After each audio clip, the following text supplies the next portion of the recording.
Thank you. Sarah, shall we let us take this decision that we will await further assurances. Lillian, you want to come in before I say this? Lillian. Yes, thank you, Chair. I'm concerned that if we were to delay, then the sponsor body and delivery authority won't have a budget on which to operate from the beginning of the financial year. Am I mistaken in that? Yes. Let me just check. Let me just check on the exact timing of that. I share your concern.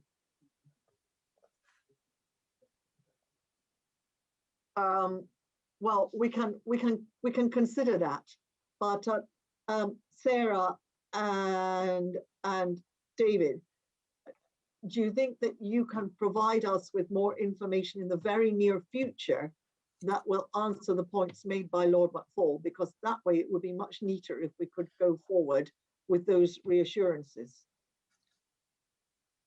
We can certainly look to see what we can provide in the very near term. We have, of course, sent to you a formal memorandum which articulates the details of our proposals Yes. for the next year. If there are certain bits of information that you feel that are missing from that memorandum, then absolutely we can look to provide those very quickly. Thank you very much. What we shall do, because I want to make sure that, first of all, we're not holding up this meeting, but much more importantly, that we're not holding up the progress of the project. Let us talk about this straight away tomorrow and see if we can fill those gaps about which we're all concerned in time for this to be laid before Parliament in the way that it ought to be. Lord McFall, would you be happy with that? Yeah, fine, thank you. Go on with the meeting. Thanks very much. Thank you. I think that's a really important matter that we've just discussed. Now, I'm going to turn to Lillian Greenwood to raise a few more questions on another matter. Lillian. Thank you, Chair. And I'd just like to address some issues in relation first to staffing. So the average costs well, actually, first of all, let me just raise the question about Jacob's staff. So I can see that in the last year in the delivery authority, that there were 161 Jacobs staff of 299 staff in total. And next year there's expected to be 161 Jacobs staff of 386 staff in total. This is probably a question for David. David, clearly, if you're employing staff as consultants rather than employing them directly, I imagine that comes at a premium. Can you just explain to us what the decision making was around having quite a large number or a large proportion of your staffing employed through a consultancy rather than direct? Yes, absolutely. Thank you. So again, as you know, the delivery authority was only established in April last year, so we are effectively transitioning into the sort of future state to fully fulfill our role. I think looking forward, we will undoubtedly have a mix of resources, so including directly employed staff and people we buy in under contracts where we need particular sort of technical expertise.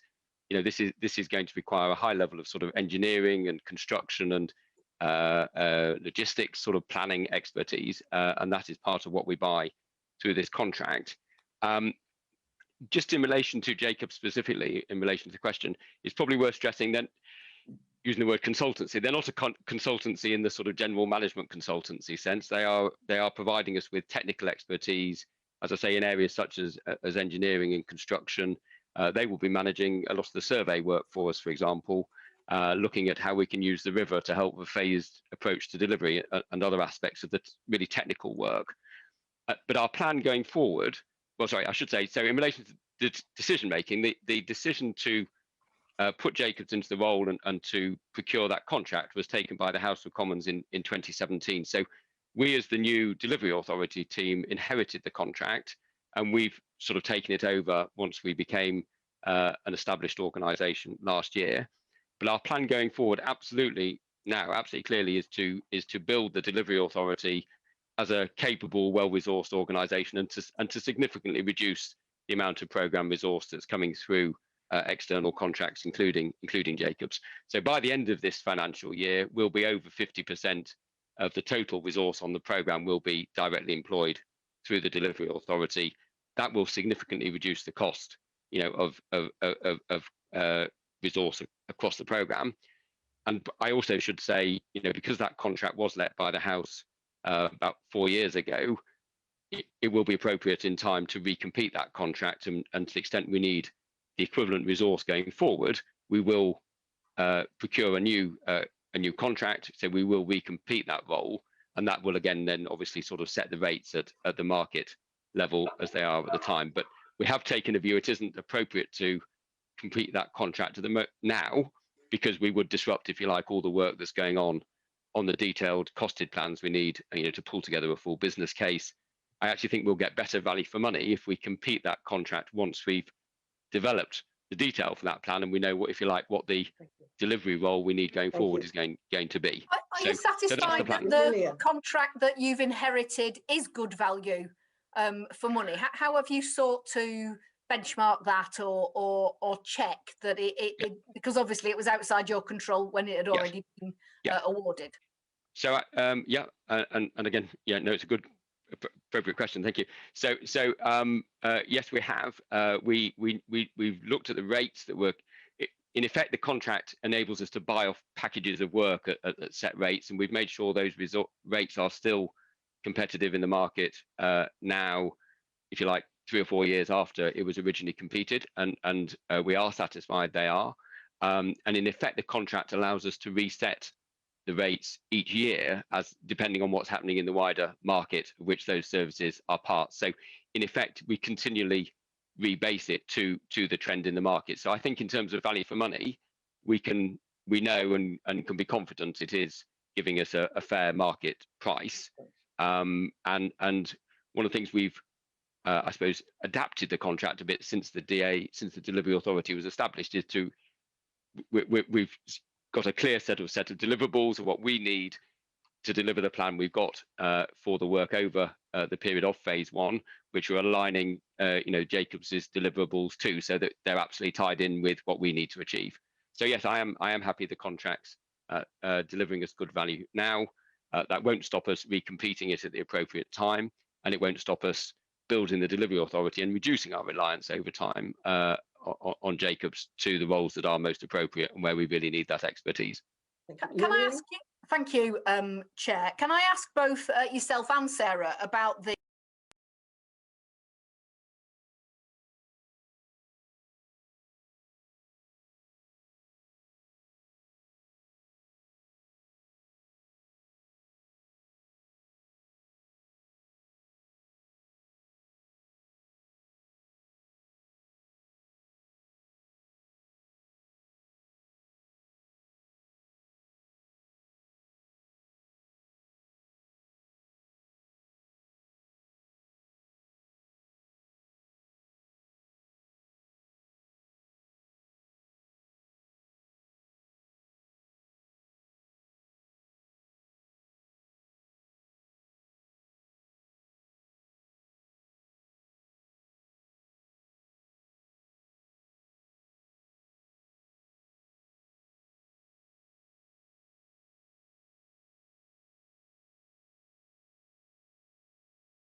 plans submitted at the UN have only got us 1% of that way.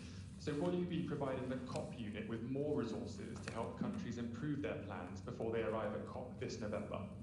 Darren, thank you very much. The COP26 summit is one of the single biggest priorities that any government could have domestically, let alone internationally, and it's a massive job, and we're throwing everything at it. Every department in Whitehall is now thinking about COP and how we can reduce our emissions, deliver on our NDC.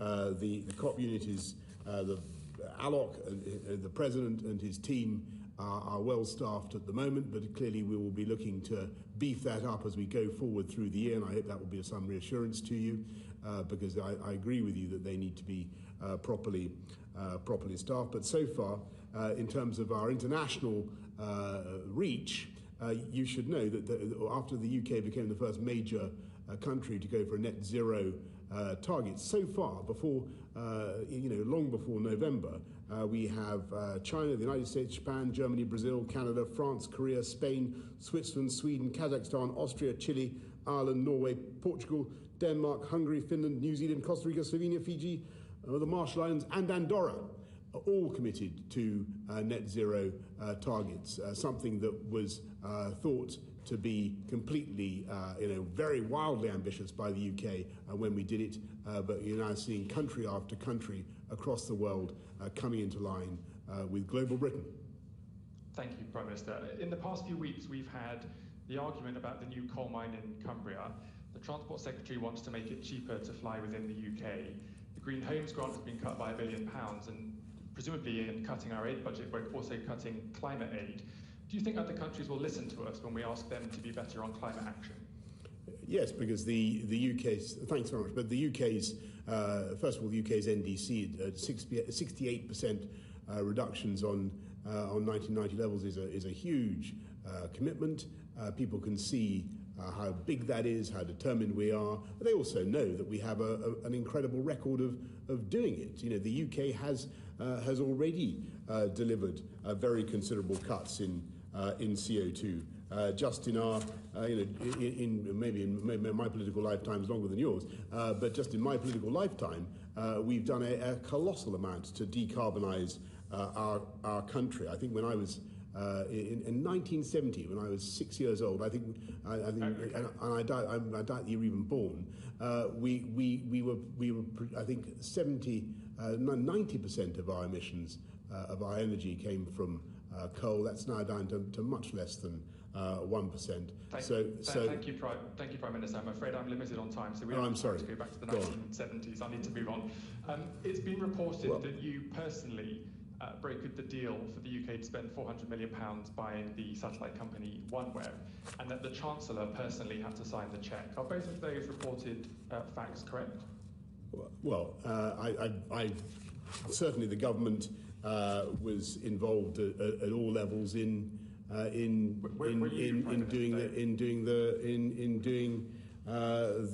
the deal. I don't think I should comment exactly on the who did what, but it was I think that the ambition for the UK to have a presence in space and in the low Earth orbit market is a notable one and an important one. I think for too long the UK has been left behind in the space race. This is an area of colossal commercial importance, and we need to be there. Prime Minister, I don't mean to cut in. I just wanted to know whether you and the Chancellor were personally involved in brokering that deal. But could I just ask, which budget line in government did the £400 million come from? Well, the commitment, as you all know, is one that the whole of government has made. But if you're asking which department is responsible for space strategy, then the responsibility lies with the Secretary of State for BEIS. That's Kwasi Kwarteng. Well, thank you for that, Prime Minister. And lastly, I understand that David Cameron contacted one of your special advisors in Number 10 to try and secure public funds for Greensill. Is that correct? That's news to me. But any such contacts or whatever, of course, will be registered in the proper way. Prime Minister, might I just say that in response to my question about whether you personally brokered the OneWeb deal, whether the Chancellor personally signed the cheque, and whether Mr Cameron was having private conversations with your special advisors, you've not provided an answer to any of those questions. And from a parliamentary scrutiny and oversight perspective, Darren, great respect to you. I don't wish in any way to disagree with what you've just said, but certainly on your point about contact between David Cameron, a former Prime Minister, and my office or anybody in my office, I simply have no knowledge of that. That's news to me, is what I said to you. And on the deal with OneWeb, that was a deal obviously done by the government. Thank you, Prime Minister. I'm afraid we've run out of time, but I've enjoyed our time together. Thank you. Back to you, Sir Bernard. Unless the Public Accounts Committee wants to comment on that, I'll move straight on. Tobias Elwood. Thank you very much, Chair, and thank you, Prime Minister. Can I very much welcome the Integrated Review publication spelling out Britain's vision and the growing threats that we face. But just parking aside how we might respond, Prime Minister, would you agree with this threat picture as drawn up from the Integrated Review? The security environment is deteriorating. Democracy and pluralism will continue to decline with strains on our international institutions. Maritime tensions will increase. China's assertiveness will not diminish. Russia will continue to be a threat to European security. Threats of terrorism remain, and new domains of space and cyber pose significant challenges, and climate change will progressively impact on global food and water security. Sir, do you agree with that summary? Simple yes or no, please. That sounds very sensible to me. Well, as we concur on that, during the Cold War, defence spending was at 4% GDP. Today's threats are indeed more complex and more dangerous, yet we remain on a peacetime defence budget of just 2.2%. Now, we absolutely welcome the force structure shake-up. The investment in SF lethality, cyberspace resilience is also welcomed, but it's coming at a huge price with sweeping cuts to our conventional defence posture, exposing us to the very threats that you and I both agree are there. Is it not time to move Britain to a conflict footing and raise defence spending to at least 3%, not just to defend our interests, but to play a leadership role to counter growing global instability? Tobias, I have a high regard for your expertise in this area, and you and I have discussed these questions many times. And I know that you care passionately about this subject. I'm just wish to be clear that 2.2% is an increase. It's not that we're remaining at 2.2%. We've gone up to 2.2% as a result of the biggest investment in our armed forces in defence since the end of the Cold War, £24 billion investment. And it is a full spectrum investment. It covers everything from cyber to modernising and protecting our tanks, to enabling us to go ahead with the Future Combat Air System that I think will be essential for defending our skies in the future and enabling us to project force abroad. The UK is one of the few countries in the world able to project force at 8,000 miles or more, and this integrated defence, security and foreign policy review allows us to continue to do just that.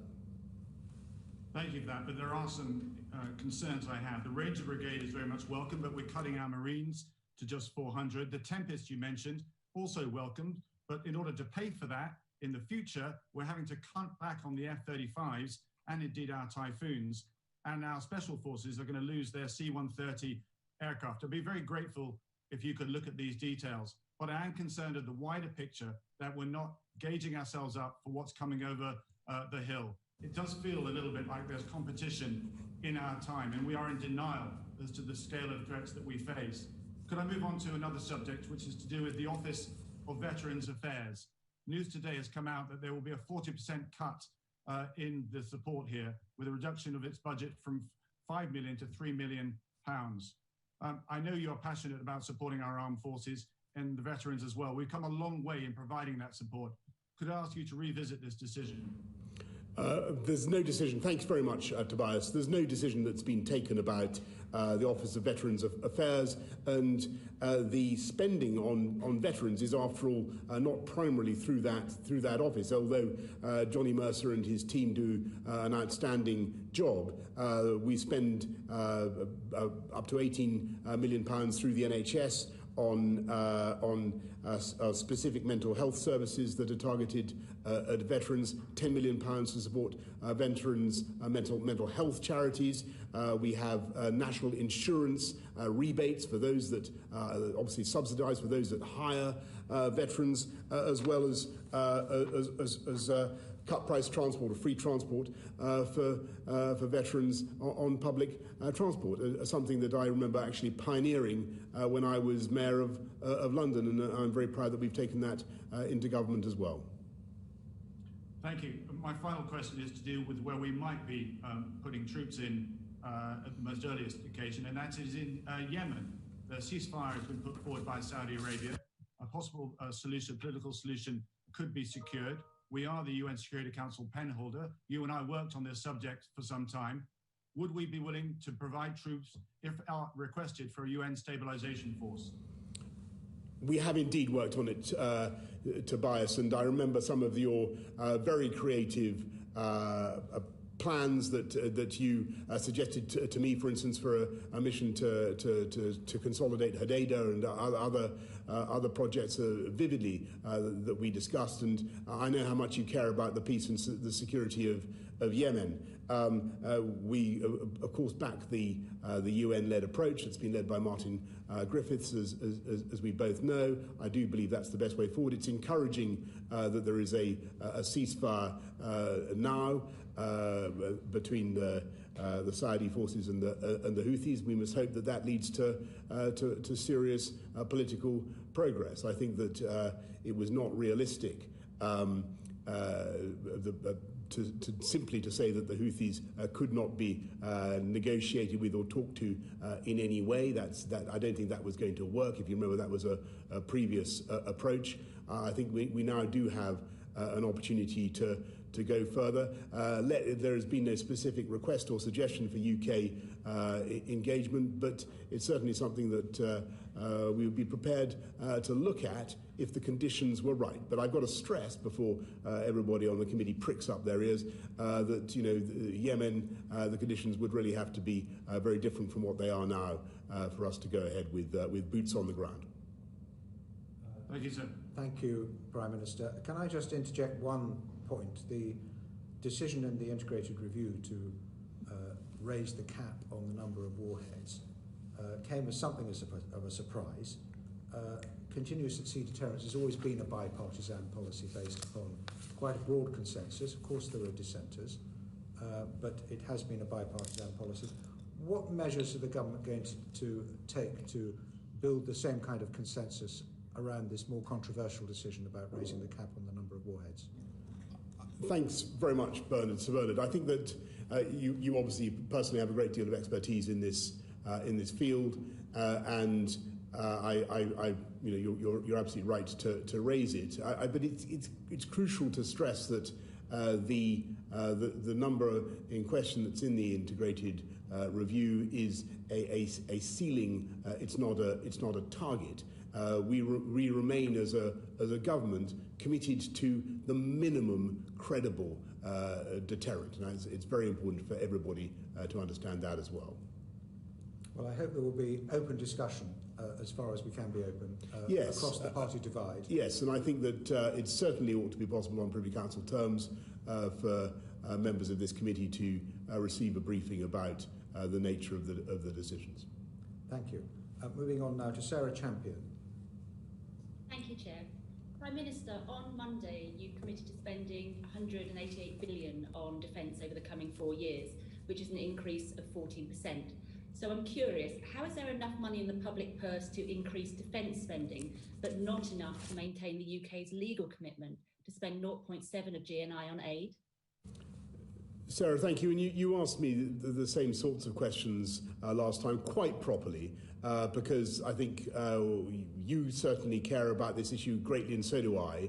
I think that being a great aid donor has been one of the most important features of our country, of global Britain, over the last few years. But I just want to try to reassure you that we still are. And £10 billion in a year, which is what we're giving this year in UK taxpayers' money, is a huge sum. We remain one of the biggest, if not the single biggest donor, European donor, for instance, to Yemen, which Tobias was just raising. And times you ask, how can we find the cash for this? And the answer is that times are very tight. We've had to spend £407 billion supporting our public services and our economy through COVID.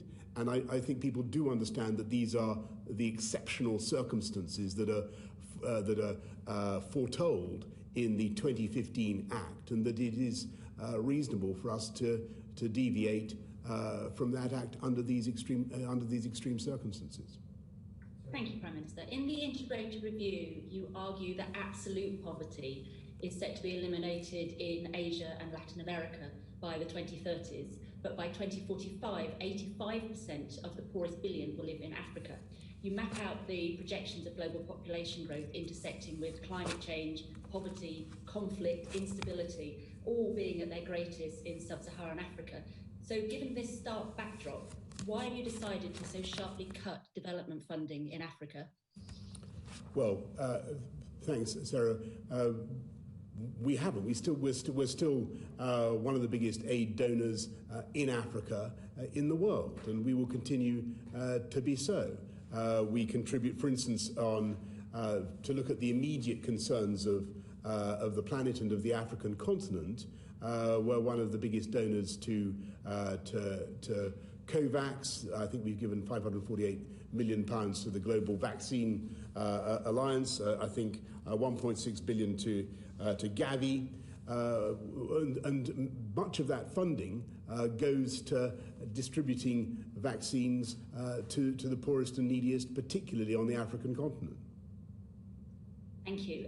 Prime Minister, I know that girls' education seems to be your personal development priority, and FCDO has said that it will place gender equality at the heart of UK's ODA work. But you are cutting funding to the International Planned Parenthood Foundation, which will lead to 7.5 million unintended pregnancies, 27 million unsafe abortions, and 22,000 maternal deaths, according to the Director General. You're also cutting by 60% an International Rescue Committee family planning programme in Sierra Leone for adolescent girls, a country where 1 in 17 die in childbirth. And you've cut another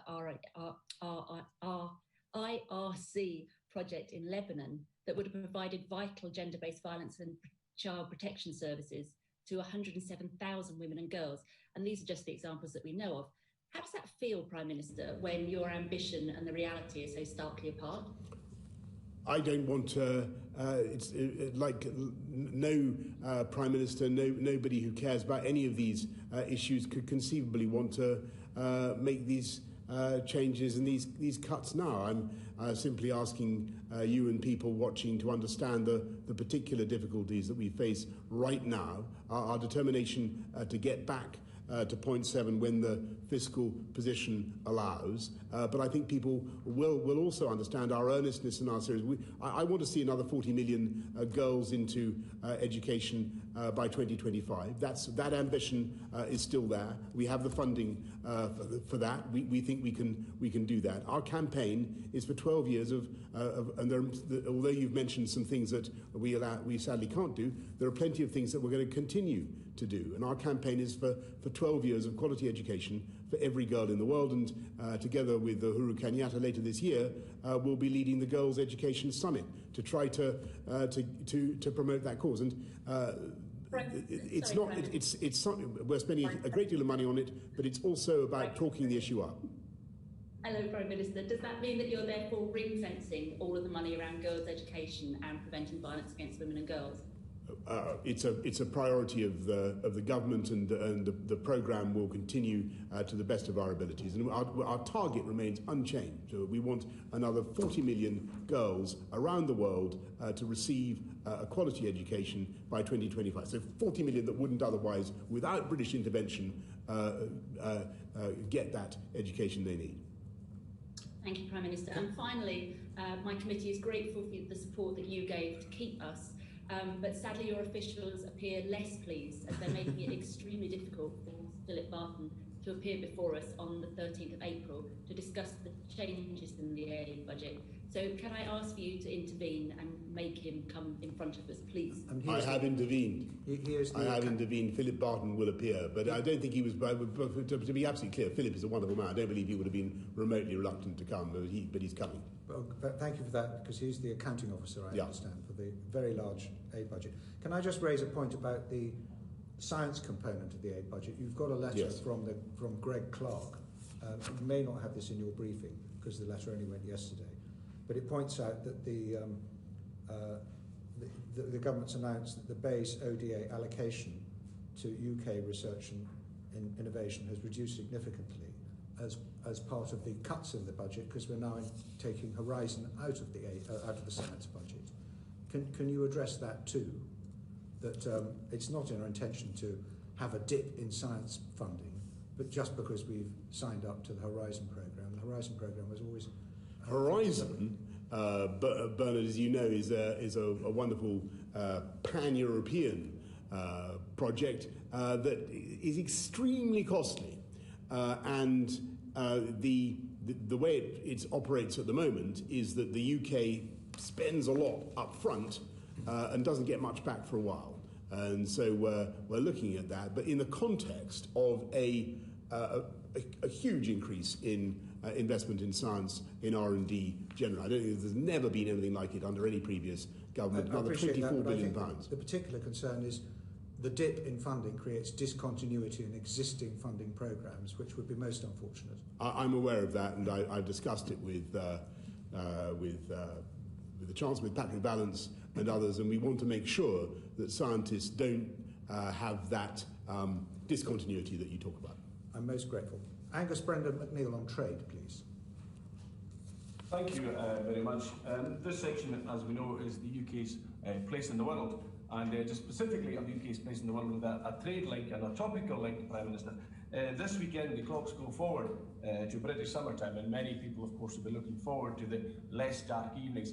Will this happen next year, Prime Minister? The EU are not going to do this, apparently, and according to the House of Commons Library, the UK has set no times for clock changes in 2022. So can you tell us, will the UK be copying the EU for opting for longer, darker summer nights? Right. Or will you be maintaining British summertime, which would have the added benefit, of course, of putting our businesses on the same time zone as those in Europe, if you do? Well, Angus, it's an extremely good question. The roadmap that we've set out for taking our country on the path of freedom, as you know, goes so far to June the 21st. We haven't looked forward to exactly what's going to be happening next spring in terms of the clocks, but I'm happy to take that one away. So you could be the Prime Minister who kills British summertime then? Is this a possibility? I will have a look at the suggestion that you've made, but it seems unlikely to me. Okay, moving on a little bit, and looking at the world and democracy, of course, and respecting democracy on the ballot box. We know it's under threat in many places, and China, Russia, and places like Belarus play fast and loose with the relationship with the ballot box. I think it's important that we assert our commitment to democracy and the support for the outcomes of the ballot box. Now, I know you're not in favour at the moment of a referendum in Scottish independence, so I'm not asking about that. I'm asking about that if the Scottish people, or indeed the Welsh people, given the way polls are going, were to say at the ballot box that they wanted independence, would you respect the ballot box and that decision if it were to come about? Well, yes, I'm glad you talk about respecting the the ballot box because there was, as you recollect, a vote on the on Scottish separation and the breakup of the breakup. And I'm very keen to respect that vote. But if the people vote in future, because you said that the general election of 2019 was a once-in-a-lifetime general election, and I hope that doesn't mean you're thinking that's the end of democracy in the UK. I'm talking about the future, and firstly, I'm sure there will be more general elections in the UK for as long as it continues to exist in its current form. But if the Scottish people, and indeed the Welsh people, were to vote for independence, Prime Minister, remember, people in China and Russia and Belarus are watching you. Do you respect what the people would say at the ballot box? Well, Angus, I don't think even my worst enemies or biggest detractors would say that I'd at any stage promised to abolish general elections or you didn't say it was once in a generation? Trying to get rid of them. And there's a clear difference between the two things. When you ask people to vote on a highly controversial and divisive issue, an issue that breaks up family relationships, that is extremely toxic and divisive, and you tell them that this is going to happen only once in a generation, I think you should stick to it. Well, I think what's toxic and divisive is obstructing democracy, and I hope you would do that, Prime Minister. I hope you would respect democracy and not make fast and loose as we're seeing in China and in Russia and in Belarus and in such places. I'll give you one more chance. Do you respect the ballot box? I greatly respect the ballot box, but what I will say about another referendum, the independence separation referendum that the SNP continually campaigned for, I think it striking and inapposite that now, when we're trying to come together to come through a pandemic, to build back better together, that instead of talking about any other aspect of global Britain and all the things that we do together, our armed forces, our security services, our scientists working together around the world, which is one of the most moving and extraordinary things, that all we hear about is breaking up the union. Order. The Prime Minister. Order. The Prime Minister. Well, I've finished my answer. So thank you. Thank you very much, Prime Minister. Moving on to CPTPP and the Pacific, the comprehensive and progressive Trans-Pacific Partnership that the UK is interested in. Do we have any figures on the GDP gain? So far, the UK has left the European Union and it's got an awful lot of paperwork, so much so that my fine oysters this week were saying it was £500 extra alone in 38 pages. It's a 4.9% damage to GDP event. So far, there's been no trade deal signed that gains any of this loss to GDP. Any idea what the GDP gain might be from CPTPP? The overall benefits of trade deals are well attested, and any numbers? The ambition of this country is to continue to secure them. We've done about 60, more than 60 trade deals already, and the countries that we've secured deals with cover 80% will cover 80% of UK trade by the end of next year. You're making a serious point about the detriment to exporters of some products, particularly fishing products. Earlier this year, and there are problems continue, and I humbly accept that. I think that it was in some ways regrettable that some of our continental friends didn't perhaps make life as easy as they could have done. We are doing what we can. We are doing what we can to redress the matter. We've got a £23 million fund to support the fishing industry with some of the bureaucratic problems, but also a £100 million fund to enable Scottish fishing to build up in preparation, Angus, in preparation for the time when we control access to every and the right to fish every fish in Scottish waters. Yeah, okay, back to trade. we know there's no trade deal, no new trade deal, and the trade deals you refer to are rollover trade deals, which are the sort of things that are given no extra gain because we had them in the first place anyway. So we've lost about 4.9% of GDP. We've gained nothing so far. The best an American trade deal can give you is which is the best one, 0.2%. So it's equivalent to losing £4.90 and gaining 20 pence. Australia's worth about 2 pence. New Zealand's worth about a penny. I'm trying to find out, what do you think CPTPP is worth? Some people are saying that's not worth very much either. It's worth between maybe a penny or 3 pence. Well, global free trade is something. Global free trade is something that is of great value, and UK exports actually rose last year, and I think we're now the 5th biggest exporter in the world, with less than 1% of the global population. That's a stunning achievement, and it's thanks to the UK working together with a great UK single market, exporting to the rest of the world with uninterrupted supply chains. And I think it would be foolhardy for anybody, I can't believe that you would even think of it, foolhardy for anybody to detach Scotland from the rest of the UK economy and break up our supply chains. Wales and Scotland are Order. I think you've run over your time, Angus. Thank you very much. Thank you. Moving on to Stephen Crabb, the Welsh Select Committee. Thank you, Chair. Good afternoon, Prime Minister. A vaccination programme aside, why have so many other parts of the pandemic response across the constituent nations of the United Kingdom been fragmented, disjointed, and divisive? What went wrong with the Four Nations approach? Stephen, I'm not sure I'm going to accept the premise. Actually, there are clearly competencies that the devolved administrations have, and it's very important that messaging should be as direct and as local as possible, and that's been a good thing. We've worked together very closely, and if you look at the roadmap that we've set out, it's actually very similar to those that are being followed around the whole of the UK, and you rather sort of I think dismiss the vaccination programme as though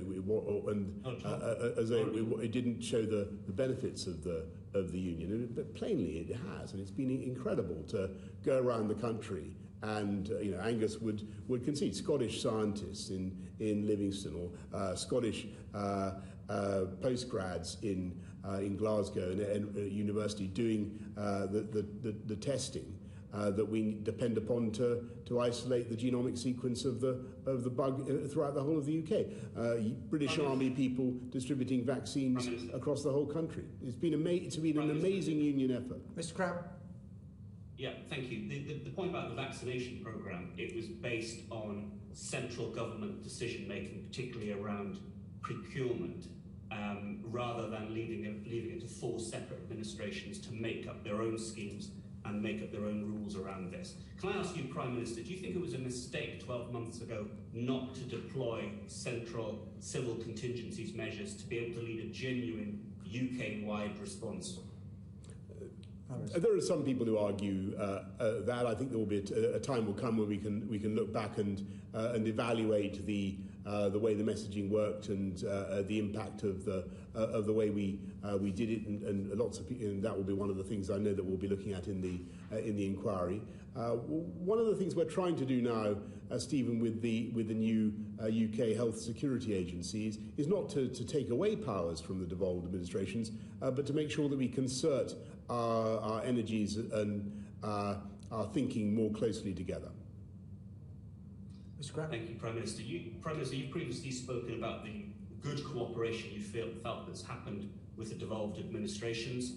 The Welsh First Minister, when he was in front of my committee 3 weeks ago, said in contrast that he doesn't really have a relationship with you. He described it as a remote relationship.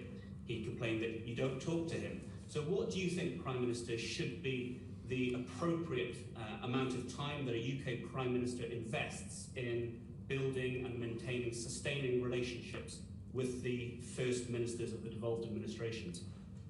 Well, I'm sorry to hear that Mark Drakeford doesn't feel he gets enough time with me. I will do what I can to rectify that. I've had some very good meetings and very good conversations with him, but clearly the way it works is that the Chancellor of the Duchy of Lancaster generally has been chairing the meetings involved, and that's how it has tended to work, and it's been pretty effective. And as I said earlier on, it's a system that has produced much more unity than is commonly supposed from the coverage. Do you think we would have a stronger union by a Prime Minister investing more direct time themselves with the First Ministers, or is it fine just to devolve that function almost entirely to the CDL? I think that the role of the Prime Minister of the UK is to lead the whole of the UK, and I think I'm very much in favour of the Council of the Isles, for instance, where we come together as representatives across the whole of the British Isles to talk about issues that matter to us. On the other hand, I don't think that we want to turn our deliberations into a kind of mini EU, if I may say so, Stephen. So just finally and very, very quickly, Prime Minister, if there was a new First Minister in Scotland after the Scottish parliamentary elections, would you choose to invest more time in a relationship with them? Is that something you would decide to do? Well, I hope I've made my point about the way I think that this should work. I'm the Prime Minister of Scotland as well as of the whole of the UK, and obviously I need a good relationship with everybody, and I've talked many times to Nicola, to Mark, to Michelle and Arlene, and continue to do so, and that's the way it should be. But what I don't think would necessarily be right is to have a sort of permanent council, as it were, of the kind that is taking place tomorrow in Brussels. I don't think that's the model we're after. Great, thank you very much, Prime Minister. As we get to the end of this first section about our place in the world, how will the devolved governments and devolved parliaments be engaged in the COP26 preparations? Well, they will be, or they're already involved, because the COP26 is taking place in Glasgow, and indeed I'd just point out to Angus that it's one of the beauties of the Union that the UN brings this summit to the UK, to Glasgow, and it's thanks to our collective membership of the Union that we're able to host it in Glasgow, and that's a great thing. So there's all sorts of conversations going on about the look and feel of the summit, how it's going, what it's going to involve, the fringe, all that kind of stuff. But we'll move on to our next section about COVID, and we start with Jeremy Hunter, Chairman of the Health Committee. Thank you, Sir Bernard. Good afternoon, Prime Minister. I want to start with the vaccine issues in the news today. You have been totally clear about your opposition to vaccine nationalism, vaccine protectionism. But if British lives were at risk, do you rule out taking measured and proportionate retaliation to discourage the EU from impeding legally binding contracts for our vaccines? Jeremy, thank you very much for the question, and you're right to follow this issue as closely as you are. The partnership we have with our European colleagues is very, very important. We continue to work with them. Vaccines, as you know, are the product of international cooperation.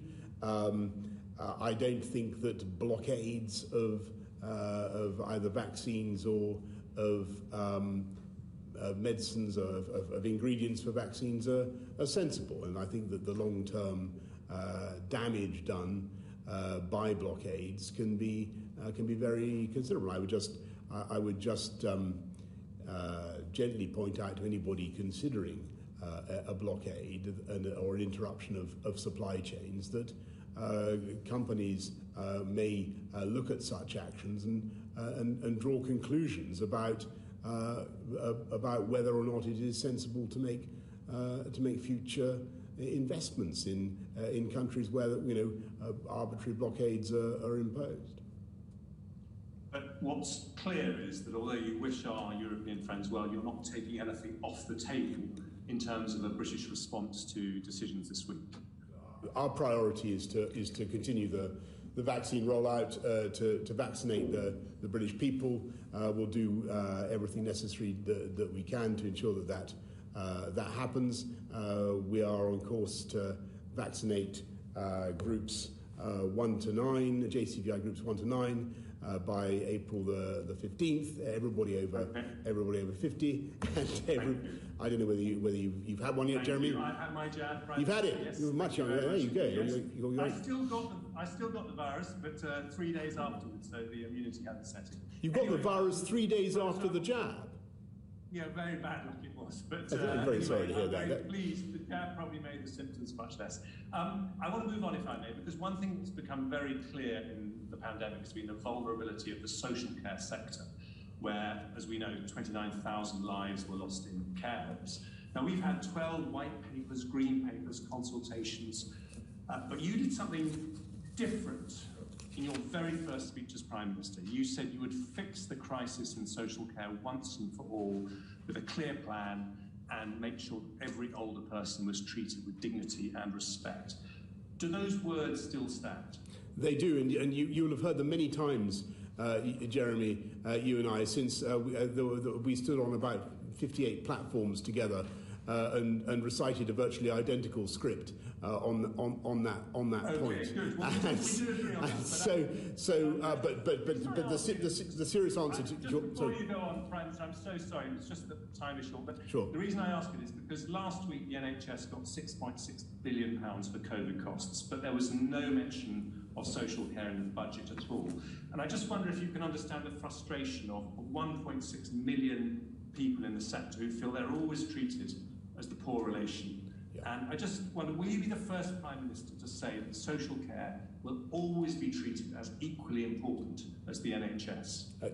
Yes, and it was one of your achievements, Jeremy, to turn it into the Department of Health and Social Care, and I thought that was the right thing to do. Because there is one of the problems that we have, and I don't want to go on about this for too long, is the gulf between the NHS and social care, into which so many people fall, and that's the problem we need to fix. And if you're going to ask me, do we need a plan to do it, a long-term plan, a 10-year plan, then the answer is yes, and the government will be bringing forward our proposals on social care and social care reform later this year. Fantastic. Final question from me, Sir Bernard. Is social care going to get a mention in the forthcoming Queen's speech? I think it's highly likely, but I would not wish to anticipate the gracious speech at this stage. Thank you, Prime Minister. Moving on to Meg Hillier, Chairman of the PAC. Thank you, Chair. Prime Minister, you say regrets. You've had a few over the last year. Which mistake do you most regret? Meg, thank you. I think that there are all sorts of things that I look back on and I wonder whether we could have done differently. I wouldn't want to, as it were, to make a mistake about my biggest mistake and single out the wrong one. I think there are all sorts of things that, as I've said before, we didn't initially understand about COVID, and we didn't get the effect of the asymptomatic transmission, which fed into the care homes epidemic that Jeremy has just been talking about. You heard Patrick and Chris at the press conference yesterday talking about some of the things that we still think about and discuss. We're learning the whole time, Meg, and Okay. What we want is a proper inquiry, as I said earlier on today in the House, a proper inquiry in due course when we can consecrate the time. Thank you. Okay, well, Prime Minister, some of that's around the science, and we recognise that science has changed, but what about what Lord Macpherson described as the most wasteful and inept public spending programme of all, Test and Trace, which you promised would be world-beating? Then you promised the moonshot, and your government has committed £37 billion to, those are not all yet spent. Are you content with how that's gone? Actually, I think that Test and Trace has been an extraordinary achievement. If you said to me, did they get everything right first time? No. And that's not surprising, given what... Okay, so Prime Minister, can I complete this, because it's incredibly important. But no one's ramped out, nor does my committee, that it ramped out testing, but it's costing £37 billion if it spends through the money that's been allocated to it. Do you think it's value for that money? 80% of the spending, Meg, goes on literally on labs, on testing, on giving people the results that they so desperately need. And it's not just that individuals need those results, but it's that massive testing operation that allows us to know where the disease is prevalent, what type of variant it may be. We do half the genomic sequencing anywhere in the world. It's thanks to NHS Test and Trace that we know whether the disease is going up and down in localities, and that gives us the tools to fight it. It's been absolutely indispensable. Well, one of the tools, the clear tools to fight it, is the tracing, Prime Minister, and that's the bit that Dido Harding herself, Baroness Harding herself, says is a challenge to get people to isolate once you've traced them. So do you have any regrets about how you've rolled out that programme overall for the money that you've spent on it? I mean, I could list many others, but I'm just focusing on this one for now. Do you have any regrets? Do you think it could have been done better or differently? And crucially, what do you think you're going to get for £37 billion ongoing for the future? What's that going to deliver for the British public? Well, let me repeat what it does. And if you're arguing for spending more money on the tracing as opposed to the testing, then we can talk about that. But we give people a support if they need it to isolate. Councils have been given tens of millions of pounds extra to help people to isolate. About 9 million people have been helped to isolate who would otherwise have been in the transmission chain. And that's a very valuable thing. But what Test and Trace really does is it enables us to know what is happening with the pandemic in a very granular way. And that is absolutely crucial if you're going to fight it. Okay. And well, given the vaccine success, do you think that Test and Trace is still worth the money? You know, as you say, you're going to have a review. It's going to be a public inquiry that will look at all these questions. Do you think, now we've got the vaccine programme rolling out and projections that will be rolling out year after year, that £37 billion on Test and Trace is still good value for money? I think if you're asking me, should we have spent, and I think it's so far £5 billion up to November. You're right in the overall figure that you mentioned for the whole budget. Should we be spending money on this scale to isolate where the disease is prevalent, where it isn't, to see what's happening in younger groups, to see what's happening in older groups? Every morning, I chair a meeting where I look at the data, the dashboard, and every week it has been getting better and better and more detailed, and our understanding of what we're dealing with has grown. And I think it has been of crucial importance to us in knowing when the disease is rising again and what we need to do to deal with it. So what you're saying is it's really been a tool to map it. That's what you're saying. Can I just check on one thing about the It's been a tool to fight it. It's been a tool to fight it. Well, in terms of decisions that you've made, do you regret not making a decision to close down more quickly at Christmas?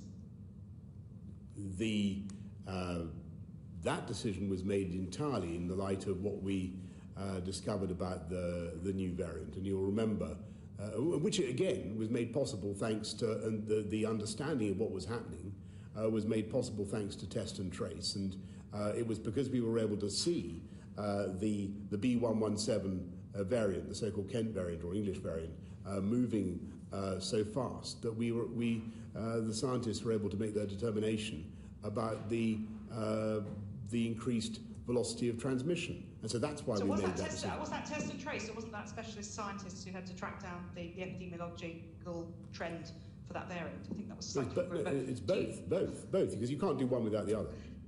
Well, thank you.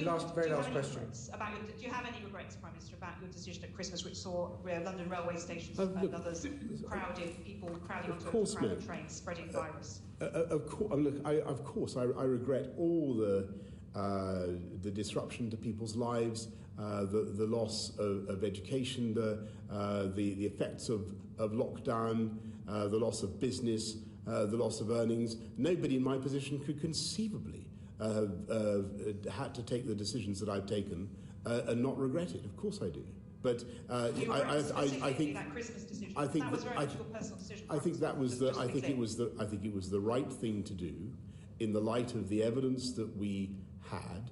And if I recall, we were given the data about the speed of transmission on the Friday, and we made the announcement on the Saturday, I think, about what needed to be done.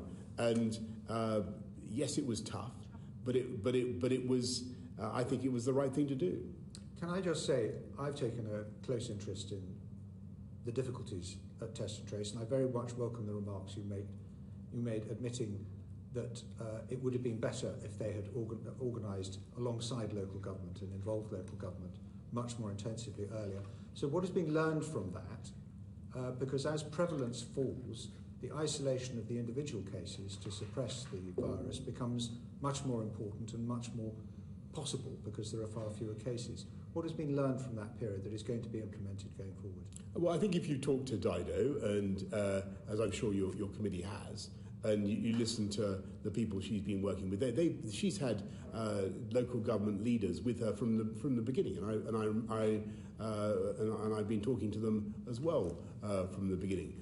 Could we have simply relied on local government health officials to do all the testing and all the tracing? I'm not certain that would have been sensible. I think you needed a combination, and I think that's what Dido would argue. Thank you. We'll move forward to Yvette Cooper, Home Affairs Select Committee. Thank you, Chair, and good afternoon, Prime Minister. Still on the lessons learned issue, last March, an estimated 10,000 separate COVID cases came into the country, mainly from France, Spain and Italy, with no UK border restrictions in place. Do you accept now that that was a mistake, and what lessons have you learned from it? Thanks, Yvette. The UK has very tough measures in place, as you know, against people bringing virus into this country from France or from anywhere else. So if you come in the normal way from France, suppose you're a British citizen returning from France for some lawful activity, but you're not on the special list, then you have to go through a huge amount, including self-isolation for 10 days. You have to take a test 72 hours beforehand and all the rest of it, 2 tests, very considerable fines if you fail to quarantine. There is a group of people who are exempt, as you say. They are overwhelmingly in there'll be the people who are involved in bringing in, for instance, medicines or foods to the UK. And they typically turn around very rapidly and go back to France. Now, there is an issue about whether we decide to apply more stringent measures to them with the delays that would entail and the knock-on effects that would entail. And we're certainly looking at that, but people should be under no illusions that it would have consequences. Okay, that's not an answer to my question, which was about whether you now felt that last year's failure to put border restrictions in place were now a mistake at a time when 130 other countries did have restrictions in place and we didn't. But let me turn then to these current arrangements. So France has 2,000 to 3,000 new cases of the South Africa and Brazil variants in place. So each day arriving. So why have you not introduced then additional measures or put France on the red list? Yeah, we have got, first of all, by the way, we did introduce bans as soon as we knew about the new variants. I wasn't quite sure what you were referring to just now, but as soon as, yeah, so on December if we're talking about the December the 23rd measures, that we knew, as soon as we knew about the South African variant or the Brazilian variant, we applied travel bans on those countries, and those continue to be in place. And just for everybody's understanding, this is an issue about trying to keep out these variants, as I think you're driving at. At the moment, in the UK, those variants of concern and the effectiveness of the vaccines against them is still a matter of debate. But those variants of concern are not rising. The numbers are low. They're stable. I think about 350 or so in the case of South Africa, maybe 50 or so in the case of the Brazilian, and the Manaus variant much lower. So we're containing those as best we can with surge testing and with door-to-door tracing. Which is I think the right thing to do, and the situation seems to be stable. Now, in terms of putting France on the red list, which is what you're talking about, and with the consequences that would have for UK supplies and for cross-channel movements. And just remember, 75% of our medicines, 50% of our food come through the short strait. So there are consequences, but it is something that we will have to look at. We will have to look at tougher measures, just because of this ambiguity about the effectiveness of the vaccines. Well, so you deserved a long answer. You've got 20,000 people arriving from France in the UK every week. Of those, 2/3 are completely exempt from all of the testing and quarantine arrangements. Everyone understands that hauliers clearly can't be covered by quarantine and carry on doing their vital job. But why are you not testing them? You have 2,000 to 3,000 cases, new cases a day of the South Africa and Brazil variant in France. And in some parts of France, it's over 30% of the cases, and cases have been rising overall. So why are you at least not testing hauliers? Hauliers going to France are tested. You know that system works. Why are you not testing hauliers coming back into the UK? The number of people coming into the UK overall from France has massively diminished. There is still 20,000 a week. Massively, but it was colossal. It's now greatly reduced, and the numbers of the people who are coming in are as you rightly say, overwhelmingly those whose business is deemed essential for the security of supply of our country. I've explained that tougher measures would have very serious disruption on those trade flows, and we have tougher measures going in the other direction. And that has testing arrangements in place for hauliers going to France. And that has to be balanced.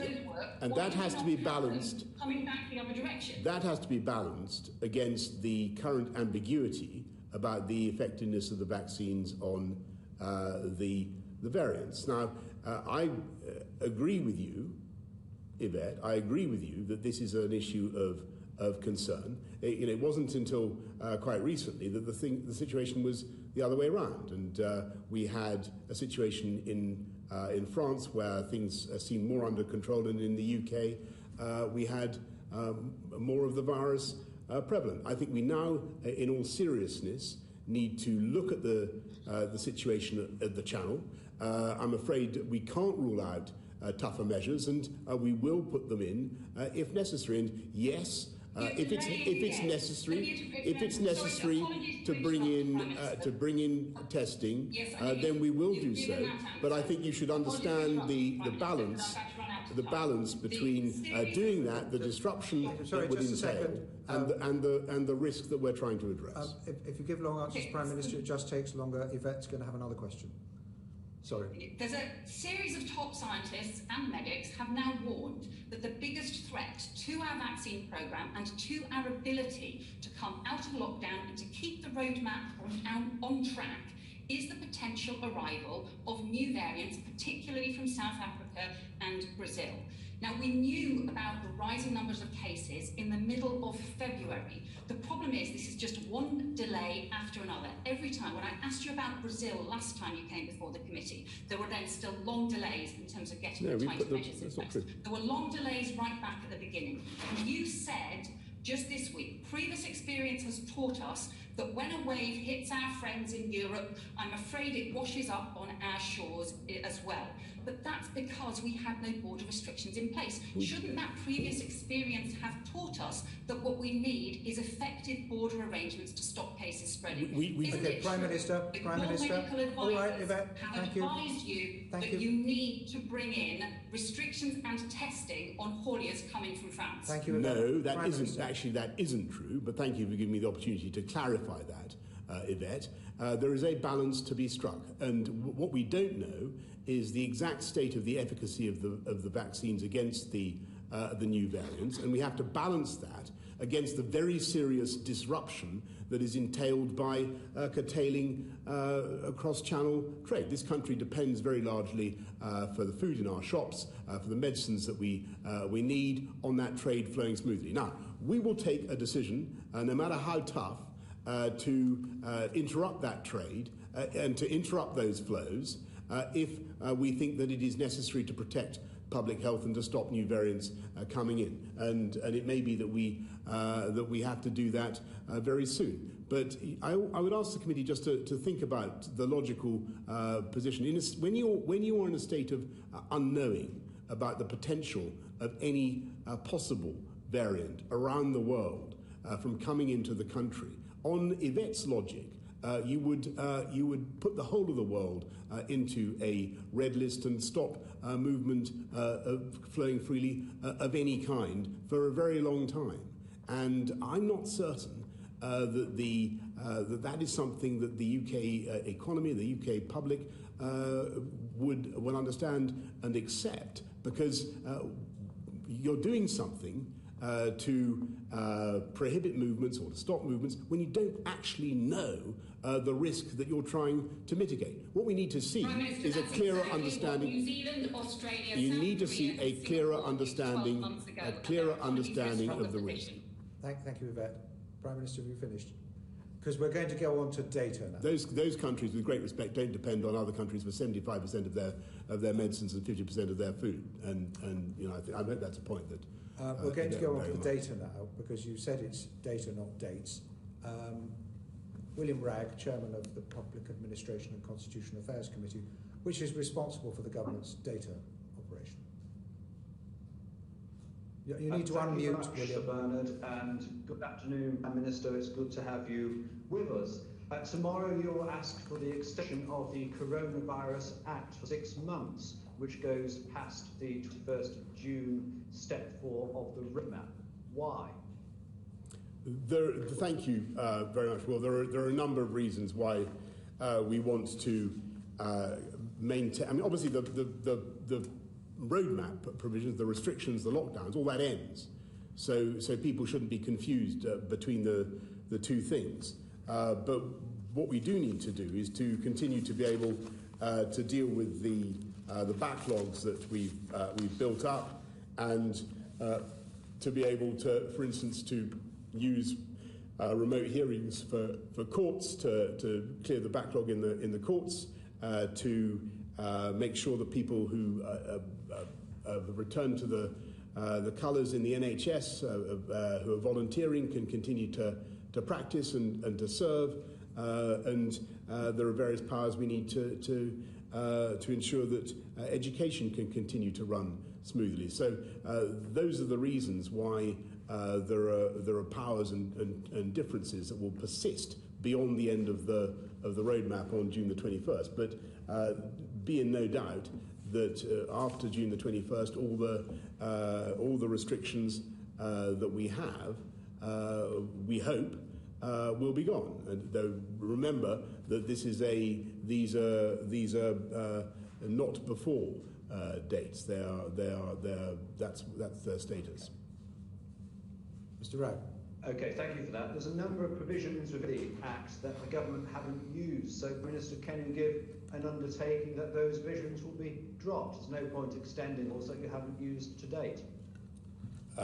Yes, I think we've already weeded out quite a few, but anything that is redundant will go.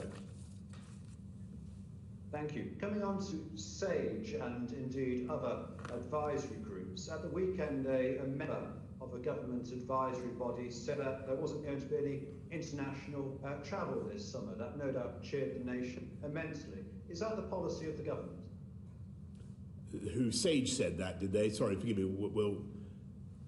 A member of a government advisory committee. Okay, well, what we're going to do is on April the 5th, we'll get the findings of the Global Travel Task Force, and I'll be setting out where I see what I think it may be possible from May the 17th. You know, as Yvette was just saying, things are looking difficult on the continent, and we'll have to look at the situation as it develops. But is it helpful to have members of these august bodies sort of freelancing across the media for decisions have been made by ministers? I think it's one of those things that we just have to get used to. I think it's been a feature of life for quite some time. But do you find it helped, Prime Minister? Well, I think what it shows is there's a wide spectrum of scientific opinion. So do advise and ministers decide? Oh, yes. Very good. Could I bring you on to COVID vaccine certification? Do you believe that the COVID vaccine certification for domestic use is compatible with a free society such as ours? I do think that the basic concept of vaccine certification should not be totally alien to us, because after all, when you're entrusted with care of a patient, and you say you're a surgeon, you're expected to have a vaccination against hepatitis B. The principle is there. This is a particularly contagious disease. It can be very nasty indeed. We've seen what happened in care homes, as we were discussing earlier. It doesn't seem to me to be irresponsible at all far from it. It's wholly responsible for care home companies to think of requiring vaccination. You mentioned surgeons and the care sector. That's very different to the ordinary citizen going to the pub. So do you recognise that distinction for COVID vaccine certification? I think that's the kind of thing that it may be up to individual publicans. It may be up to the landlord. I'm interested to know because in politics at the moment, there's a great deal of time for thought and thinking. So I'm thinking to perhaps your previous Daily Telegraph comes. I'm not going to quote from them, don't worry. But I'm wondering if the Prime Minister in those years, they're all excellent and I recommend it. But I cannot imagine in a past life you writing about being in support of a COVID vaccine certification to go to the pub. Well, you'll appreciate, Will, that there are other members of your committee, distinguished members such as Yvette, who take a passionately opposing view about the need for tougher measures, and I've found myself in this long national conversation thinking very, very deeply about it, and I think the public have been thinking very deeply about it. And my impression is that there is a huge wisdom in the public's feeling about this, and human beings, instinctively recognise when something is dangerous and nasty to them, and they can see that COVID is collectively a threat, and they want us as their government and me as the Prime Minister to take all the actions I can to protect them, and that's what I've been doing for the last year or more. A quick final question from me, if I may, Sir Bert. Prime Minister, have you thought about a gradated scheme of sanctions for infractions of the ministerial code? Do you see the straightforward sanction or resignation of a minister to be too severe a sanction? Have you thought about introducing a range of them? Yes, well, actually, no. Well, I hadn't thought about a range of disciplinary measures that one could take, but if you wanted to suggest lesser punishments, then I'd be perhaps being asked to appear before this committee. I'm happy to think of. It's an interesting idea. It's a pleasure and not a chore, Prime Minister. It's a pleasure. By the way, I want to say what a pleasure it is for me to appear in front of this committee, and no punishment, Sir Bernard, at all.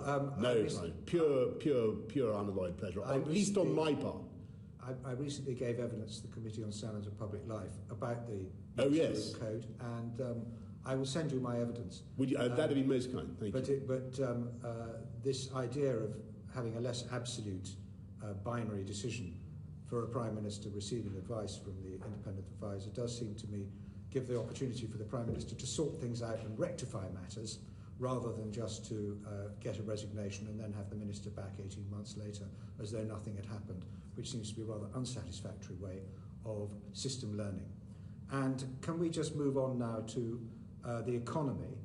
There are many other questions I'd love to have asked myself about COVID. Mel Stride. Bernard, thank you. And Prime Minister, good afternoon. Welcome to the committee. Prime Minister, do you think that the spending assumptions in the forecast that the OBR released alongside the budget are realistic? The spending assumptions released by the OBR for the assumptions implicit in the OBR's forecast that was released at the time of the budget, are those figures realistic? Just remind me which particular figures you have in mind now. The departmental capital expenditure, the standard figures that go into the fiscal output report that the forecast that the OBR produces alongside every major fiscal event, and certainly alongside the budget.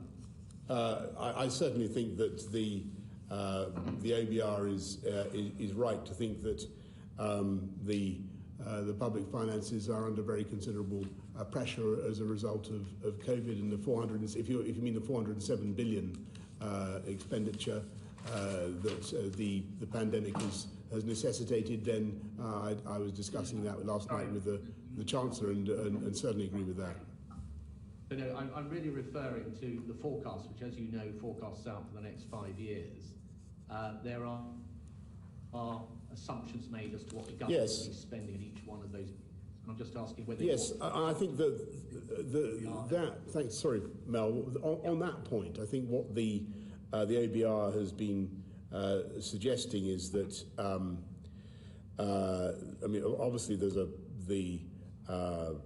things are very tough, and spending has been necessarily very extensive, but the fiscal repair measures, as it were, that Rishi took in the budget are set to work over the medium term. Well, when you say, Prime Minister, that the OBR's figures, they are the OBR's figures in the sense that they appear in the forecast, but they're figures, of course, provided by the Treasury. So I guess my question is, are you comfortable with the government's assumptions as to the spending levels that they are expected to be over the coming years? Yes, because so I'm comfortable with it. I wish we weren't in this position. I wish we didn't have to fire hose so much money at COVID to put out the conflagration. But I think that the Chancellor's budget was extremely good and has put us back on a sustainable path. So the reason why I raise this, Prime Minister, is that there are many economists who believe that the figures that are on spending within that forecast are quite unrealistic. And Paul Johnson, for example, of the IFS, has offered a 10 to 1 against the spending assumptions being met. And that's because there are a lot of costs that one can anticipate coming down the line that are not captured within the figures that the Treasury provided to the OBR. And we've indeed touched on a number of those areas in the discussion this afternoon, things of social care commitments, for example, that were not baked into the budget. There's no explicit provision for spending on annual vaccinations beyond the current programme. We've got test and trace that we've discussed this afternoon. There's a huge backlog in our hospitals. There's nurses' pay, all the children who one presumes will need more resources if they're to catch up on lost learning, and perhaps pressure for yet a further uplift in the UC and universal credit uplift. Doesn't that leave you feeling slightly queasy about the assumptions on spending that the government's operating to, given its critical importance in terms of the actions that we take in supporting the public finances? These were the figures that the Treasury put out in the OBR recorded, and I'm not going to make predictions now about the future, about future budgets and future spending reviews, but what I can certainly say is I think that the UK, if we continue with the roadmap to freedom in the way that we are, and as I said yesterday, I don't see any reason to, there's no sign in the data that causes me to believe at this stage that we're going to have to deviate from that roadmap to freedom. I believe our chances of a strong recovery are very good. You square that, though, with saying a little while ago that you remain committed to resolving the social care crisis, and yet we know that and there is no money in those forecasts to take that into account. Those two things, it seems to me, don't really square. But if we do accept that your statement that you do have confidence in these numbers, does that therefore mean that taxation as the total level of the tax burden in the UK will be expected not to rise? And can you make that commitment this afternoon, that we shouldn't expect that what is already the highest since Roy Jenkins was Chancellor in the 1960s, that we shouldn't expect the tax burden to rise on the basis of your confidence of those figures at the moment? I strongly believe in a low tax government, and I'm a low tax conservative. I think that's the best way forward for our country, and as we go forward, we're going to want to be as dynamic and as competitive as we can possibly be, and having the right fiscal framework is vital for that. But even the increasing corporation tax doesn't come in for 2 years, and it's the rate is still at the lowest in the G7, and it's preceded by a super deduction for capital investment, for business investment, which I think is incredibly attractive, and I hope will give people confidence and get our economy moving. And I don't think you should necessarily draw the conclusion from what's in the OBR numbers about spending that we won't have the room to make the profound changes on social care that Jeremy and I discussed earlier on. Do you think that very briefly, required would not require any uplift in those numbers of spending, because they're not captured in there at the moment, and that's quite a large bill. But can I just ask one final question? You mentioned the super deduction. The super deduction lasts for 2 years, as we know. Thereafter, companies that currently have chronically low levels of investment, not just because of the pandemic, but because we've had a historical situation there, will then go into a situation where that support's not there and corporation tax is rising quite significantly. What is it after the super deduction has gone through in that couple of years that will be there from and government support corporates investing further? Well, you've got a world now in which business rates are unprecedentedly low. VAT's been cut. You've got, as you know, Mel, because you've been following this throughout, huge support through C-bills, through furlough, through all the instruments the government has used. Plus, you've now got a super deduction for investment. And to say nothing of the kickstart funding for hiring people, a huge package to get the economy moving. And the purpose is to trigger confidence growth and investment and a virtuous circle. Prime Minister, thank you. Thank you. Thank you. Hugh Merriman, the Chair of the Transport Committee.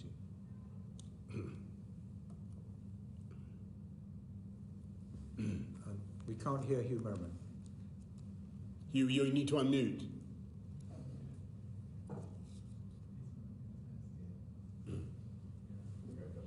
Hello? Can we come back to you, Hugh? Can we sort out his sound? He's by the looks of it, he's in Portcullis House. We'll come back to you. He's just down the road. Wait, he could walk in. He could literally walk in here, Bernard. I mean, we could do this incredible thing, called actual propinquity. Why don't we have that's a revolutionary concept in a COVID-secure way. Hugh could come and sit. Yes, I agree with that, Hugh. If you want to just abandon your workstation and come down here, we'll sort it out that way. Brilliant. Shall we move that's cool. Temporarily to Julian Knight now then, please. Hope we can hear you, Julian. Thank you, Chair. It would take me a lot longer to walk from Solihull to Portcullis House. The digital culture, media and sports sectors, as no doubt you're aware, Prime Minister, are worth nearly a quarter of the UK economy. Yet post-Brexit, people in these sectors are being asked to pay uneconomic visa fees just to work overseas in the EU. They can't transport their instruments or their gear, and are all already being overlooked for work in favour for those who have EU passports. Why were these sectors allowed to suffer what is in effect a no-deal Brexit? Julian, first of all, I want to say how strongly I share your frustration and the frustration of that sector. Can you hear me? Can you hear me? I totally share I totally share the frustration of the sector. This is a massively important part of our economy, contributes many tens of billions of pounds in tax revenue, in employment, and to the general joy of and productivity of the nation. It is hugely important, and they're also a massive export industry. So we must fix this, and the answer is, I'm afraid that in the course of the negotiations, the EU as a whole did not give us the deal that we wanted on this issue. Though of course we're not placing any restrictions on people coming to the UK. We're very happy to welcome performers from around the world, and that always be part of our Global Britain approach. But what we've got to do now, in the time we do have some time, because obviously, given what we've been discussing earlier, there isn't a great hubbub of travelling musicians and theatre companies and so on around and doing gigs around the rest of Europe. That's been put on hold for a while. But we were working flat out with bilaterally with each individual government, and some of them are much better. I'm sure you know, Julian, because you know a lot about this. Some of them are much better and forward-leaning than others. Some of them it's been absolutely fine. Others we've still got progress to make. But one of the reasons that I invited Nick Heitner to help us in this whole sector is so that we can get ready for a proper return to our cultural life in the autumn in the way that I think everybody would want. Thank you, Prime Minister. Thank you for those encouraging words. What the DCMS sectors would like to hear from you is that it's a pledge to get this sorted. We're already a quarter of the way through the year, and as such, there's no bilateral talks that have taken place. When will those talks take place, and who will lead them on our side? Well, the initiative, actually, there are plenty of conversations already happening between at national capital levels between the UK and our partners. David Frost, Lord Frost, is in overall charge of making this happen. One of the things that we're looking at doing is we've got 1.57 billion, as you know, that we put into the sector to support it in all sorts of ways, and we'll want to be helping in the meantime with some of that funding. Thank you, Prime Minister. I'm glad you mentioned Lord Frost, because he's declined 2 invitations now to appear before my committee, so perhaps you can have a gentle word. I will. As I understand it, it's that the heads of mission who will be undertaking the first stage of the bilateral talks. That, I think, will take too long. Will you consider short-circuiting this and get our ministers negotiating with ministers from Spain, Italy and Greece, which seem to be the most recalcitrant nations in terms of visa access? Yes, I'm passionate about this. I think it was in 1620 that a group called the English Comedians performed Hamlet in German, as far as I can remember. This is something that has been going on for hundreds of years. We must get it properly ironed out. It's an obvious. It's a two-way street. We need to make sure that we get this thing totally sorted out, and our cultural life can and our greatest cultural exports can continue to flourish. Thank you. One final question, Chair, if I may. So it's a change in terms of COVID insurance for festivals. Every year there are 975 festivals in the UK, from Glastonbury, of course, to the Asparagus Fair in Worcestershire. But without limited government-backed COVID cancellation insurance, we risk throwing away economic advantages from our brilliant vaccine programme. Prime Minister, will you back a COVID-secure summer of fun rather than condemning us to a summer of none? I mentioned the work that Nick Heitner is leading for us. We're looking at ways that we can make this happen. Oliver Dowden, the Culture Secretary, CMS Secretary, is clearly leading on this. He's done a huge amount of work and trying to get the sector ready. I think one thing that I don't want to see is people unwilling to take risks on productions, on performances, on events, because they think about what happened last year when, as we've discussed, we thought we could get things open, and then sadly, because of the way the pandemic went, we couldn't move forward. And we remember we had a huge effort on lateral flow testing to try and move things forward. To get something ready for the autumn or for the Christmas season, even now, you have to do the rehearsals, you have to get the scenery, all that stuff. It takes a huge amount of time, preparation and expense, and I totally get that. And so that's why we're looking at what we can do to top slice some of the 1.57 billion to see if we can be useful in that way. I mean, there are difficulties with this whole business of indemnifying the entire sector, as I'm sure you'll appreciate, and as I'm sure Mel would appreciate. But that's what we're looking at. I wouldn't suggest one final thing. I wouldn't suggest indemnifying the whole sector, but a date in time limited only to the costs incurred. I think there is a way forward with this, Prime Minister. At the moment, I have to say we're not being listened to. We have really serious proposals on this, so hopefully you will take that back. Okay, yeah, I'd love to. Yes, I think that was a point and not a question. But may I, as a Vice Chairman of the All-Party Music Group, just reinforce a very strong feeling in the music and performing arts that we have been slow on the uptake of the seriousness of the impact of Brexit on touring musicians and performers, and that it has looked as though we've not been prepared to listen. I've asked Oliver Dowden, the Secretary of State, to host a Zoom call of people actually who are practitioners on the front line. Can I invoke your support for this initiative of listening and gathering intelligence? Yes, and Sir Bernard, I can think of nothing finer than to make sure that you can lead a choir of Brexiteers. Thank you. They're not Brexiteers. They're not Brexiteers. Tour of the continent. But also, can I add Portugal to the list? And it is very much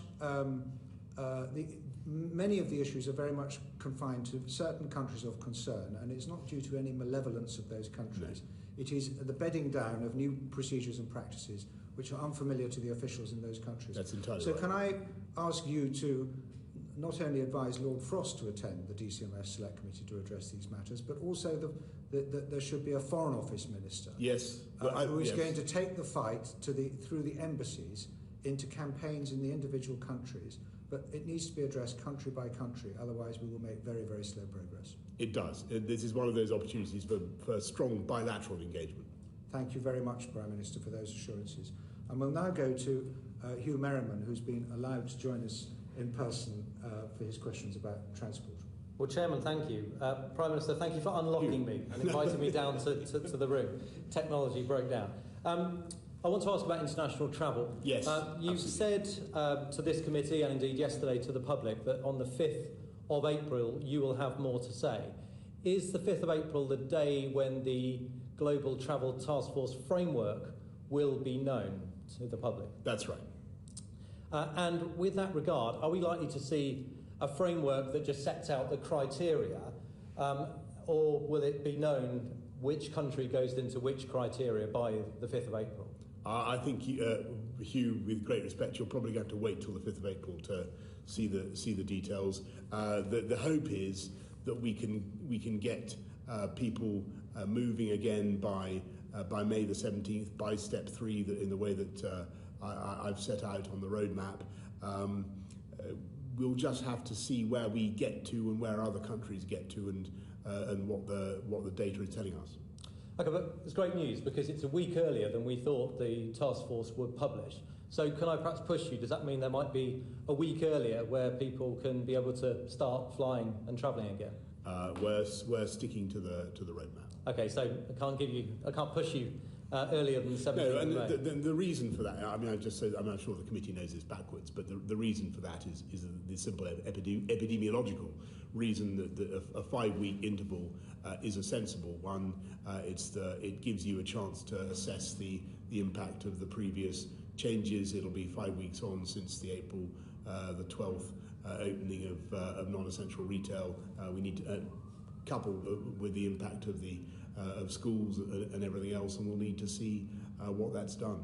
Okay, and I understand, and actually it's great news that we're here a week earlier in terms of that news. Can I perhaps ask you where we are in terms of discussions with other international leaders? Because obviously for every plane that leaves the UK, it will need to land in another country. Have, for example, you had conversations with President Biden as to our ability to restart UK-US flying again at the time we're ready to be able to fly?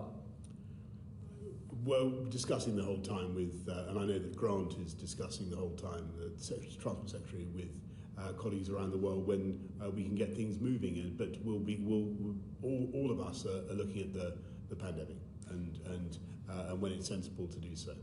And in terms of prioritising those conversations, not asking you to give information, are you looking at the countries that are ahead of the game as we are with vaccination rollout? So again, the US is a country that seems to have marched forward in the way that the UK has in terms of those conversations, so that we have some form of agreed standard on travelling. You've said before that vaccination certificates or passports may be an inevitability. So have we had those conversations about what the framework would be in terms of rules? I don't think that there's been an international, as it were, concordat on vaccination passports, but there's no doubt that there's a growing global consensus that for the purposes of aviation and that evidence of vaccination or immunity, that you've had the disease, or that you've taken a negative test, all of these will be valuable. And do you regard the vaccination certification as a commercial necessity? So one that government wouldn't stand in the way of if that was the way to unlock people's ability to fly again? Yeah, I think I'm on the, I think that there are obviously, you can either, there's a hierarchy between sort of mandating something and permitting it or forbidding it. You know, I think that in some areas, as we were talking about earlier on, particular sectors where vulnerable elderly people are being cared for, you know, there may be some need for mandation, some need for a more permissive approach. All that will be set out in due course. Okay. And perhaps can I also ask you, it may well be the case, due to what's going on in Europe and elsewhere, that there are certain parts of the transportation system that can't operate as other parts of the economy can by the 22nd of June. Would you be willing to look again if there are government-imposed barriers to travel, domestically and internationally, at a sector-based compensation scheme to ensure that those organisations can stay in business if they can't do business? You mean like aviation? Aviation, for example, but we also had the coaches sector actually in this room this morning, and they've been particularly impacted as well. Well, aviation we've supported, I think, with about £7 billion already. We're going to continue to have issues that we'll have to deal with in the aviation sector for a long time to come. Coach industry, we're supporting in all sorts of ways, not least in buying loads of green buses. So perhaps they're not so useful in the actual coach sector. But the best thing for all those sectors is to get us all moving again, and that depends on the rollout of the vaccine and defeating the virus.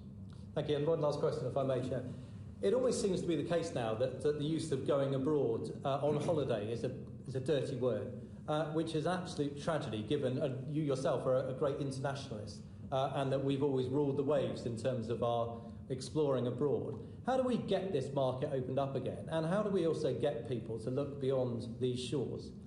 I think you do not underestimate the natural wanderlust of spirit of inquiry, general dynamism of the British people that has served us for hundreds and hundreds of years. And as soon as people feel it is safe, you will see a miraculous change in the mood and in what happens. That's what this is all about. And we're getting there, as I say, step by step, jab by jab. We're not there yet, but I'll be saying more on April the 5th and then on the 12th, and we will do what we can. And you just unlocked me from my room so I could come down here. Are you minded to unlock yourself and give yourself a foreign holiday over summer, as well as supporting, of course, the domestic holiday? I think I will be, whatever I do, I will be making sure to tell the British public what I think is safe and sensible. I certainly won't be doing anything other than that. Thank you. Thank you, Chair. Thank you. We're going to, if you can indulge us, and I'm sorry, just another 10 minutes would do. Sure. Which is that the Chair of the Procedure Committee, Karen Bradley, would like to ask about lifting COVID restrictions in Parliament to restore the effectiveness of Parliament. Karen Bradley. Thank you very much, Sir Bernard. And Prime Minister, we've just seen a real example of the hybrid Parliament working, where we've had to have a physical participation from Mr Merriman rather than virtual. But one thing that we can say about Westminster is that the House of Commons has been able to operate and has sat throughout the whole of the pandemic, unlike many other national parliaments around the world, and that's thanks to the innovation of the digital team and the House staff for being able to make this happen. But of course compromises have been required. Prime Minister, I'm just curious, what is your view of how Parliament has operated in this last 12 months? Well, I think it's been heroic, actually, and I think that the staff of the House of Commons have done an absolutely unbelievable job. And don't forget that many of them, Karen, work in professions that we would, I think, looking at the way the epidemic works, think of as quite a high risk, because they had to come into regular contact with large numbers of different people in close proximity. When we've seen the effects on some professions of the disease, and so I thank them very, very much for what they've done. They've kept going. I think what the public, my broad instinct is that the public would like us as parliamentarians to be returning to life pretty much as normal, pari passu, at the same pace as everybody else, and I think that's what we should go for.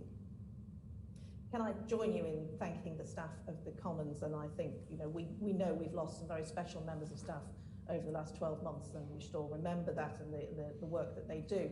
But you talked about staying in step with the roadmap out of lockdown for Parliament. Some colleagues would like to go faster. Some colleagues think that the House of Commons should show leadership, and that perhaps things like social distancing shouldn't apply in the House of Commons chamber when it does apply to the rest of the country. What's your view? My instinct is the one I just mentioned, Karen. I would be inclined to support an approach that is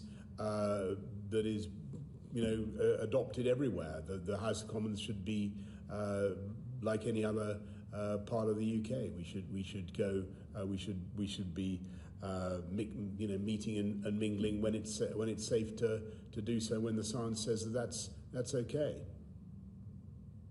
Thank you. If I could bring us on to when we are back to some form of normality, the attrition rate for female MPs serving in the House of Commons is far worse than male MPs. We've got some figures from the House of Commons Library that indicate that women MPs serve on average one parliamentary term less than their male counterparts. Now, there may be many reasons for that, but one of them might well be down to the procedures of the House of Commons. I wonder, based on our experiences over the last 12 months and some of the things that we've done over the last 12 months, and also your experiences as parliamentarian, are there any procedural changes you would like to see that we could look at that might mean that women were able to make a successful career in Parliament, more women were able to make a successful career in Parliament? I do actually think that we need to harvest the best things. This has been a terrible pandemic. It's been an appalling year, but we have learned to do some things quite well. And I think that technology has been definitely been our friend.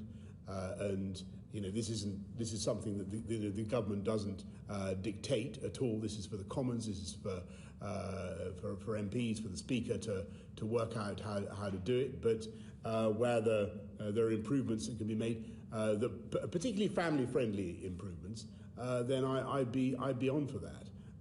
I think the way the Commons works has improved quite a lot, even in my time here, and that's been to the good. I think it has helped us get more female MPs, but we've got to realise there are still very considerable barriers, and some of the deterrent that female MPs face is absolutely appalling. I mean, we've discussed the online trolling, the abuse. Anything we can do to make things easier, more family friendly, seems to me to be something that it would be sensible for the Speaker and his team to look at. And are there any particular innovations you would like to see perhaps continue that we've tried through the course of the pandemic? I'm thinking about the way we're voting, maybe some virtual participation. I wouldn't want to commit to any particular change, Karen. I just think that generally we should be looking, or the Speaker and the Commons together should be looking seriously at the general benefits of remote debate, the ways we've been able to do things differently. I think sometimes it's worked, sometimes it's been less successful, and I've no doubt at all, speaking entirely personally, that I want the chamber to be full again. I want the people to have a sense that they can see the sentiment expressed in the room, understand where the debate is going by the sea anemone movement of the benches, and see how the argument is working, and hear the acclaim or the abuse. I think that's very, very important, and we need to learn directly from each other. I think that probably it's a